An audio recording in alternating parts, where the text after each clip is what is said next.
Je l'ai couru 10 fois, effectivement. Fini 3 fois seulement, mais c'est long et difficile. Ça devient presque impossible d'y échapper.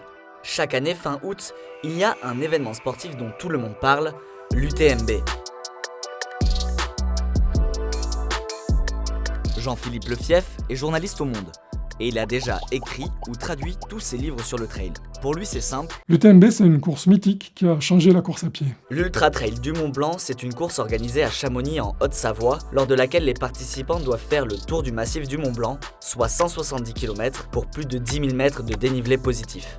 Sa toute première édition a eu lieu en 2003. C'est la plus difficile course de montagne d'Europe. Dès la première édition, ça a été un succès assez inattendu. Les organisateurs s'attendaient à 300 coureurs. Ils en ont eu 700. Et d'emblée, ça a été quelque chose d'assez monumental parce que la course a eu lieu dans des conditions vraiment très difficiles. C'est le déluge.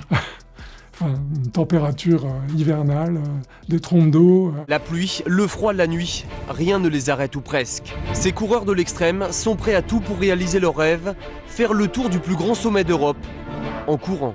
Sur les 700 coureurs, il n'y en a que 57 qui sont arrivés au bout, ce qui a ajouté un petit peu à la dimension épique de l'événement. Il y a eu pas mal de vidéos qui ont circulé sur Internet très très vite, dans lesquelles on voyait en particulier des gens arriver au col et dire « plus jamais ça, c'est trop difficile ». J'ai été un peu présomptueux de mes forces, je crois.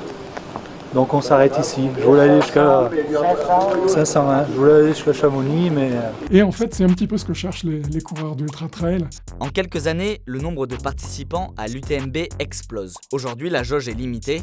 10 000 personnes tentent de s'inscrire, mais 2500 coureurs et coureuses peuvent prendre le départ. Les plus rapides mettent une vingtaine d'heures, la plupart ont besoin du double. Le parcours est d'une logique implacable, ce qui le rend très attirant. On fait le tour d'un massif, on passe 11 cols, qui sont tous mythiques, avec chaque fois un point de vue différent sur le Mont Blanc ou ses contreforts, et les sommets qui l'entourent. C'est 2 nuits pour la plupart des coureurs, avec 2 levées de soleil absolument incroyables. Ça rend le truc complètement magique, et ça attire vraiment tous les meilleurs coureurs du monde entier. Dans son sillage, l'UTMB participe fortement à l'engouement pour la pratique de la course à pied et du trail. Mais devenue une énorme machine, elle s'attire aussi de nombreuses critiques. L'affluence a un petit peu dénaturé l'esprit de départ, qui se voulait très proche de la nature, et intimiste on va dire. Et donc il y a beaucoup plus de fréquentation, ce qui provoque des dégâts environnementaux, ce qui accentue l'affluence à Chamonix. Et il y a aussi cette dérive commerciale, puisque l'UTMB est devenue une marque qui se promeut comme telle, qui a besoin de faire du bénéfice, qui le fait.